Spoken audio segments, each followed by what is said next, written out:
Salut tout le monde, très urgent. Nous venons d'apprendre que le président Assimi Goïta a construit 15 hôpitaux. Les 5 ans du bilan du président Assimi Goïta, 15 ans d'hôpitaux et 34 000 emplois. C'est ce qui est partout sur les réseaux sociaux. Que le président Assimi Goïta, pendant 5 ans, il a construit 15 hôpitaux. Le président a construit 15 hôpitaux et puis 34 000 emplois. Donc, je vous laisse écouter et attendez là. Je vais vous montrer la vidéo là tout de suite. Voilà. C'est la dame Aminatas et attendez là, je pense que j'ai la vidéo là ici. Je vais vous montrer la vidéo là tout de suite. Il s'agit de Oumou Salsek. Oumou Salsek vient de faire ça. Donc, je vous laisse écouter Oumou Salsek. Vous allez comprendre tout de suite. Voilà. Vous savez, par rapport aux emplois, en 5 ans, le président de la transition a créé 304 000 emplois. Que le président a créé 304 000 emplois. Mes frères et sœurs, d'abord, je conseille à tout le monde d'aller voir les commentaires. Vous écrivez gouvernement du Mali et vous allez lire les commentaires. On les a déjà répondu là-bas. Assimi Goïta dit que dans 5 ans qu'il a construit 15 hôpitaux, n'est-ce pas? Où sont les noms des hôpitaux? D'abord, ça c'est faux. Deuxièmement, il y a eu une insurrection populaire qu'on appelle le M5 RFP. Moi, j'ai fait partir. Ceux qui sont sortis dans les rues pour demander le départ pur et simple du président Ibrahim Boubacar Keïta. Je suis l'un des acteurs principaux. Nous ne sommes pas sortis dans les rues de Bamako et dans toutes les villes du Mali pour demander les hôpitaux. Nous n'avons pas demandé les hôpitaux. Il y a des actes avec des points différents. Mais les 3 gros points là, que nous avons demandé, notre revendication, les trois gros points de notre revendication. Le premier point, nous sommes sortis pour demander le départ du président Ibeka parce qu'il y avait l'insécurité partout au Mali. Mais ce n'était pas grave à ce stade. Nous avons demandé les avions et les équipements militaires. Deuxièmement, nous sommes sortis dans les rues en tant que mouvement M5 RFP parce qu'il y avait la corruption au régime passé. Il y a des gens qui ont bouffé plus de 1000 milliards de l'armée destinés à acheter des armements à l'armée. Donc, on a demandé aux autorités d'Ibeka de démissionner parce qu'il y avait la corruption, parce qu'il y avait l'insécurité. Voilà les 2 points. Nous avons fait plusieurs mois, on était dans les rues, on sortait avec Imam Diko, on sortait chaque jour pour demander la démission ou le départ du président Ibeka. Parmi ces 2 points, l'insécurité et la lutte contre la corruption, ces 2-là étaient les 2 points principaux. Il y avait d'autres points, mais nous ne sommes pas sortis dans les rues pour demander des hôpitaux. Ça, ce n'était pas notre temps. Lui, il dit qu'il a dans 5 ans qu'il a construit 15 hôpitaux. Mais il n'a pas parlé de la sécurité, n'est-ce pas? Il n'a pas parlé de la corruption. Quand Assimi Goïta est devenu président, les points que le peuple réclamait, quand le peuple sortit dans les rues, c'est cette insurrection populaire qui a donné naissance à l'arrivée de ces militaires au pouvoir. C'est lorsque le M5 est sorti que les militaires là ont fait le coup d'État parce qu'ils disent que le peuple est sorti pour demander le départ. Ce peuple-là était nous. Ils disent qu'ils sont venus nous aider à construire un nouveau Mali. Nous avons demandé 2 grands points. Établir la sécurité et la lutte contre la corruption. Parce que quand Ibeka était là, le fils du président Ibeka, Karim Keïta, on l'a vu avec les petites filles en train de donner bijoux là. On a publié ça et tout le monde est sorti dire que ces gens-là, ce sont des coureurs de jupons. Si vous voyez que le peuple s'est énervé, au moment où nous étions en train de sortir dans les rues de Bamako là, et partout là, il y a une vidéo qui a fait face sur les réseaux sociaux là. Tout le monde a vu la vidéo où le fils du président Ibrahim Boubacar Keïta, Karim Keïta, qui était le président de la commission de la défense à l'Assemblée nationale, qu'on a vu avec des jolies filles blanches en train de donner bijoux là, et puis en train de regarder les fesses des filles là. Quand on a vu cette vidéo, on a partagé et tout le monde est sorti demander le départ du président Ibeka. On a dit que Djadja, le régime Ibeka là, c'est des gens qui courent derrière les filles. Que notre argent a été dépensé aux filles. Les anciennes vidéos sont là. Si aujourd'hui, Assimi Goïta est venu, on voit les mêmes choses se répéter et qu'on s'était là-dessus, ça veut dire que nous ne sommes pas les vrais. Les gens qui ont fait là, ils ne sont pas dignes. Je me demande, même si ils sont les vrais fils de leur papa, ils ne sont pas dignes. Ils ne sont pas honnêtes. Ce qu'on a combattu hier, si les mêmes choses se répètent aujourd'hui, nous devons être dignes et honnêtes pour combattre la même chose. C'est ça la dignité, la définition de la dignité. Voilà, aujourd'hui, il sort avec un faux problème, avec un faux truc là, que lui il a construit 15 hôpitaux. Parlons de l'insécurité. Quand Ibeka était au pouvoir, les citernes venaient à Bamako, il n'y avait pas, on n'a jamais brûlé, je n'ai jamais entendu pendant les 7 ans du président Ibeka que les terroristes ont brûlé les citernes. Il n'y avait pas ça. Les Maliens avaient le courant, l'électricité quand Ibeka était président. La seule chose, il y avait la corruption. Nous avons dit que nous ne voulons pas un président corrompu. Nous nous sommes fâchés contre Ibeka parce qu'Ibeka a amené sa famille au pouvoir partout. Son fils, son gendre, les membres de sa famille. On était très en colère. On dit qu'on ne veut pas un président qui va amener sa famille au pouvoir. On a fait ce combat pendant plusieurs mois en 2020. C'est à travers ça que ces militaires sont venus faire le coup d'État. Même les jours du coup d'État là, pour aller attraper le président Ibeka. Ces mêmes militaires m'ont appelé aux États-Unis pour me dire de faire sortir les gens. Les gens qui sont sortis dans les rues à Bamako le jour du coup d'État, du 18 août 2020, les gens qui sont sortis dans les rues là, j'ai été le seul à faire les appels pour que les gens sortent. Ces mêmes militaires, ces mêmes Assimi Goïta ont pris leur téléphone et m'ont appelé et dit « Ah, c'est chaud, nous on est venus vous aider parce que vous êtes sortis pour... » Mais la situation est... On veut aller attraper le président, mais on ne veut pas aller. Ils n'ont pas osé, ces militaires n'ont pas osé aller attraper le président. Mais je ferai une vidéo spéciale. Comment le président Ibeka a été arrêté. Je vais vous amener les films et avec les preuves. C'est aujourd'hui, c'est pour ça qu'il n'y a pas plus traître qu'un militaire. On a tué les lions ensemble, vous nous mettez à côté, vous dites que c'est vous celui qui avez tout fait. Voilà les cratères malhonnêtes de nous les Africains. On est plus malhonnêtes que toutes les races du monde, pas tous les Africains. Il n'y a pas plus ingrat, plus inconscient qu'un militaire, pas tous les militaires. Le jour qu'ils ont attrapé Ibeka, ils m'ont appelé. Ces mêmes militaires m'ont appelé. Vous pouvez vérifier le jour du coup d'État. Non seulement c'est moi qui ai annoncé le coup d'État, parce que tout le monde a refusé, ils m'ont appelé. Comme je suis le plus con, moi je suis sorti annoncer le coup d'État. J'ai risqué ma vie. Et quand j'ai annoncé le coup d'État, le président on n'avait même pas attrapé le président. Pour aller attraper le président chez lui, ces mêmes militaires m'ont appelé d'appeler les gens pour qu'on sorte. La foule a accompagné les militaires pour aller attraper le président Ibeka dans sa maison. C'était le M5. Vous pouvez dire que c'est vous qui avez attrapé le président Ibeka. Capitaine Ibé a chassé Damiba. Est-ce que Damiba a fui? Un vrai coup d'État. Un militaire se lève, il va aller attraper le président. Mais ces gens-là n'ont pas osé aller chez Ibeka. Mais je vais faire une vidéo spéciale sur ça. Je ne vais pas donner trop de détails dans ça. Donc, voilà ce qui s'est passé. Et aujourd'hui, si le monde entier parle de Assimi Goïta, c'est grâce au M5. Chasser la France, ce n'était pas l'idée d'Assimi. Même pour chasser la France, nous, on a eu des problèmes avec Assimi Goïta. Nathalie Nyang sait de quoi je parle. Nathalie Nyang même a intervenu. Je vais chercher la vidéo là, je dois avoir la. Nathalie Nyang qui est au Niger, elle attend. Si je mens, elle peut sortir dire que c'est faux. Nathalie Nyang même est sortie dire que Assimi Goïta est en train de tarder. On a mis pression pour Assimi Goïta pour que la France quitte au Mali. Mais je vais faire une vidéo spéciale sur ça. Nous, on ressort l'histoire et avec des preuves. Je vais vous montrer les vidéos, les preuves, les dates, les heures, les secondes. Donc aujourd'hui, il vient se pointer que lui, il a construit 15 hôpitaux. Et c'est même faux encore. Parce que ces hôpitaux-là existaient déjà. Deuxièmement, il dit qu'il a créé 34 000 emplois.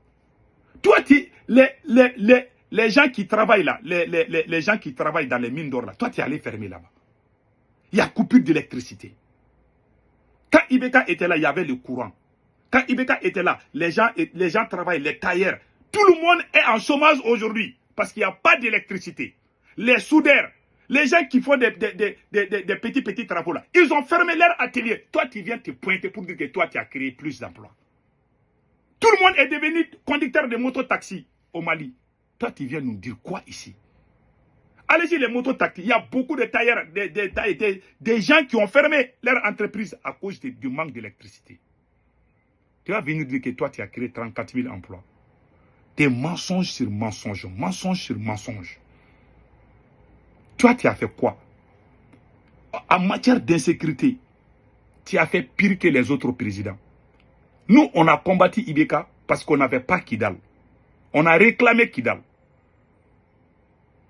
Si aujourd'hui tu as eu un peu de nom là, c'est grâce à nous. C'est le bilan du M5 qu'on a imposé à Assimi Goïta qui a fait que le monde entier a dit qu'Assimi Goïta est brave. Alors que ce n'était même pas son projet. Alors qu'il n'était même pas d'accord avec ces projets-là. On l'a imposé, on l'a menacé, on dit que si tu ne fais pas ça là, on va rentrer dans l'opposition contre toi. C'est en ce moment il a fait. Et le monde entier a applaudi. On dit que c'est un bon président. C'est un voyou, con, un tricheur, un voleur. Il n'a jamais été révolutionnaire dans sa vie. Les gens dignes au Burkina, au Niger savent de quoi je parle. Je ne parle pas des moutons là. Non. Des gens qui ont cerveau de coq ou je ne sais pas, des poulets là. Je ne parle pas d'eux. Même la refondation, les assises nationales de la refondation, cette idée est venue de Dr Choguel Kokala Maïga, où le Burkina a pris, où le Niger a pris. Tous ces trucs-là, ces appellations-là, c'est le M5 qui a mené tous ces concepts. On les a mis à côté. Il n'y a pas plus traître qu'un militaire, je vous dis ça aujourd'hui. C'est aujourd'hui que tu viens dire que toi, tu as créé 34 000 emplois. Tu as créé ça comment? Combien de gens sont en chômage aujourd'hui? Combien de personnes sont en chômage? Et les gens même. Et puis ce combat-là, la lutte contre le terrorisme et la lutte contre la corruption, c'était les deux principaux points. Mais les gens même qui sont sortis dans les rues pour combattre ces points-là, ils ont mis Camarade Ben le cerveau. Ils ont dit que Camarade Ben le cerveau est un terreau. Ils l'ont mis en prison. Alors que lui-même, il combattait les terreaux. Il est en prison aujourd'hui. Ils disent qu'il est allé voir les terreaux au Liban, que les Hezbollah là. Lui, il est en prison. 3 ans, il est en prison. Alors que c'est lui, le premier jeune qui a soutenu Assimi Goïta avant moi-même. C'est lui qui m'a dit avec les militaires de sortir pour soutenir Assimi Goïta. Aujourd'hui, ils l'ont trahi parce qu'il leur disait la vérité. Même si tu fais tout avec eux, le jour que tu vas dire à ces militaires que ça là, c'est pas bon, ils vont penser que tu es contre eux. Ils ont mis Dr Choguel Maïga en prison. Ils ont dit que Choguel Maïga a volé. Alors que c'est Choguel même qui poussait le régime passé d'emprisonner les voleurs. C'est-à-dire, c'est que toi tu combats là. Quand ils veulent te combattre, ils vont dire que c'est toi-même qui es ça. Et il y a des voyous qui vont croire à ça. Les 1 giga là vont croire à ça. Et vous voulez que Dieu vous aide. Aide-toi, laissez t'aider là. C'est karma qui est en train de frapper. Et puis je vais rappeler les gens d'une chose. Les mensonges qui viennent dans la bouche de ces militaires là. Quand ils trahissent, il y a des choses là dans la tradition africaine qu'on ne fait pas.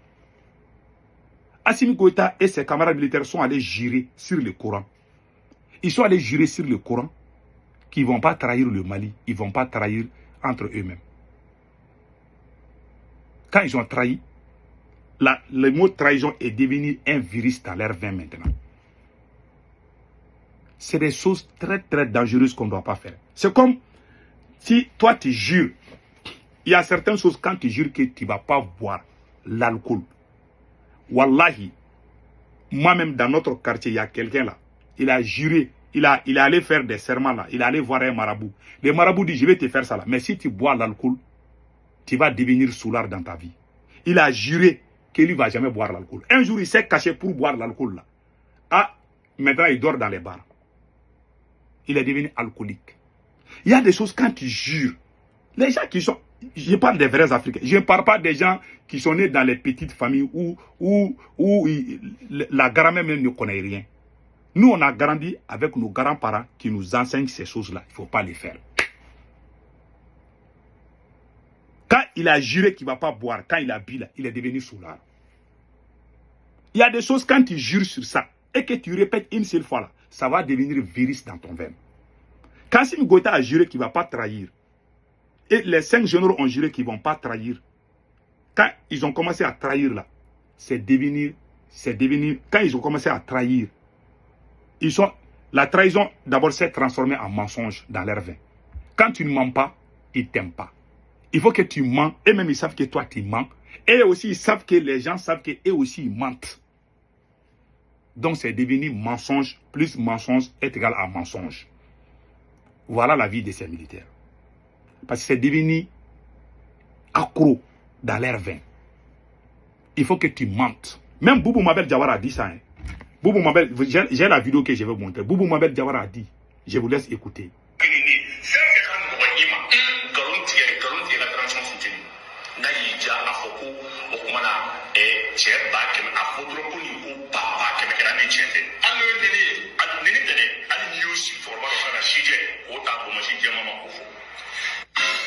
Vous avez entendu?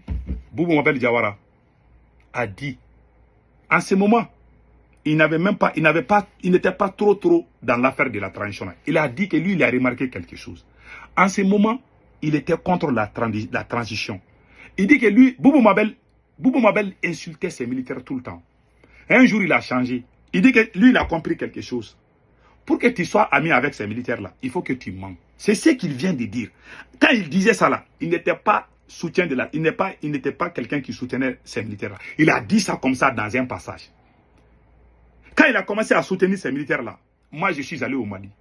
Boubou Mabel Diawara est parti dans mon hôtel quand j'étais au Mali. Boubou Mabel Diawara est venu dans mon hôtel pour me dire que grand frère, toi là tu es aux États-Unis. Tu es très proche de ces militaires-là.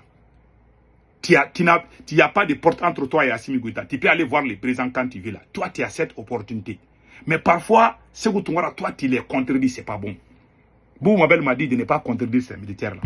Que tout ce qu'ils disent là, que je dois sortir dire que c'est bon. Parce qu'ils me font confiance. Moi, je partais au palais présidentiel. Je suis le seul activiste à l'extérieur du Mali qui a été reçu au palais par ces militaires ensemble. Moi, j'ai rencontré Assimi Goïta. Les jours que j'ai rencontré Assimi Goïta, là, je l'ai critiqué. Est-ce que vous pouvez croire à ça? Les jours même que j'ai rencontré Assimi Goïta, je l'ai critiqué. J'ai dit, ah, moi, je vois des choses que je n'aime pas. Wallahi, je jure sur le Saint-Courant, j'ai fait ça. Boubou Mabel a dit que non, il ne fallait pas faire ça. Il faut accepter tout. Parce qu'ils t'ont ouvert la porte. C'est comme si tu rencontres le président. Tu dois devenir son esclave. Parce que lui, le président, c'est quoi? Est-ce que c'est Dieu? Moi, j'ai rencontré le capitaine Ibeka, mais aujourd'hui, je ne suis pas d'accord avec certains de ses faits. J'ai rencontré le président Ibeka. Mais quand je viens voir que ça ne va pas, je suis sorti de dire que ça ne va pas. Que je rencontre le président, oui ou non, ça va changer quoi dans ma vie? Je ne suis pas un complexé. Moi, je suis comme ça. Moi, j'étais enseignant au Mali. J'ai enseigné les fils du président. Dougokolo Konaré que vous voyez ici, là, le fils du président Alpha Oumar Konaré. Moi, j'ai enseigné son garçon. J'ai enseigné les fils des présidents. Je ne les regardais même pas comme les fils des présidents. Je n'ai jamais été complexé dans ma vie. Boubou Mabel m'a dit d'accepter tout ce que ces militaires me disaient, que j'aurais tout dans la vie. Que lui, il a compris, lui, il ne va pas les contredire parce que lui, il veut quelque chose. Il m'a dit de faire la même chose. Il dit que lui, il m'aime, que vraiment, que moi, je vais tout gâter pour moi. Boubou Mabel m'a dit ça, que si tu ne fais pas attention, tu vas tout gâter. Parce que ces militaires-là n'aiment pas la contradiction. J'ai dit que moi, je suis sorti dans les rues. Les gens sont morts pour le changement. Si j'ai fait ça là, ça veut dire que j'ai trahi les martyrs du M5 RFP. Je ne le ferai pas. Les gens qui ont fait, ils vont mal finir. La trahison, c'est pas dans ma famille. Je ne le ferai pas. C'est pour ça que je suis resté. Quand c'est bon, je dis c'est bon. Quand c'est bon, je dis c'est pas bon. Ah, finalement, Boubou Mabel Diawara a dit leur porte-parole. Les mêmes Boubou m'avaient conseillé de mentir comme lui. Que si j'ai fait ça là, je resterai avec ces militaires là longtemps et j'aurai tout dans la vie. Je peux venir au Mali quand je veux. Ils vont m'accueillir. Ils vont me mettre dans les hôtels de 3 et 5 étoiles ou blanc ou 10 étoiles, je ne sais pas quoi là. Ils vont te mettre dans les coins. J'ai dit, je n'ai pas besoin de confort. Je me bats pour les pauvres du Mali. Je ne me bats pas pour moi. Je ne me bats pas pour les places. Je ne me bats pas pour l'argent. J'ai eu toutes les opportunités avec Assimi Goïta. Mais ma dignité ne m'a pas permis de trahir mon combat, qui est le combat du peuple. Voilà pourquoi aujourd'hui on n'est pas ensemble. Moi je me bats pour le peuple. Si je me battais pour le confort, j'allais tout avoir au Mali et au Burkina. On m'a ouvert les portes des deux côtés. Mais je suis resté intact sur ma position. Et j'ai vu aussi que ces deux militaires-là, quand ils ne mentent pas, tu n'es pas un tricheur, ils ne t'aiment pas. Alors, je suis resté neutre. Quand c'est bon, je dis c'est bon. Même quand ils ont emprisonné Nestor Podacier, moi j'ai critiqué le capitaine Ibi pour l'emprisonnement de Nestor Podacier parce qu'il a critiqué la France. C'est ce même voyou Nestor Podacier qui est sorti devenir ingrat. Moi j'ai défendu Nestor Podacier. J'ai critiqué, j'ai dit que les gens qui vous soutiennent, pourquoi on va emprisonner Nestor Podacier? Dans la vie, il faut dire la vérité. Quand j'ai dit ces jours, il y a des proches du capitaine qui m'ont dit non, il ne fallait pas contredire le capitaine. Ces jours, j'ai compris que tous ces militaires-là sont les mêmes. Ils n'aiment pas la contradiction. C'est pour cela que j'ai pris ma position loin de ces militaires-là. Tu ne peux pas dire que toi, tu es venu combattre les mensonges et que toi-même, tu ne veux pas qu'on te conseille. Ça veut dire que toi-même, il y a quelque chose qui ne va pas chez toi. Et je ne suis pas dans ça. Voilà la vérité. Ils mentent. C'est-à-dire, Assimi Goïta, les premières pierres ceci, premières pierres cela, on n'entend que des conneries de ce genre. Mais c'est la honte. Que Dieu protège l'Afrique. Passez un excellent week-end.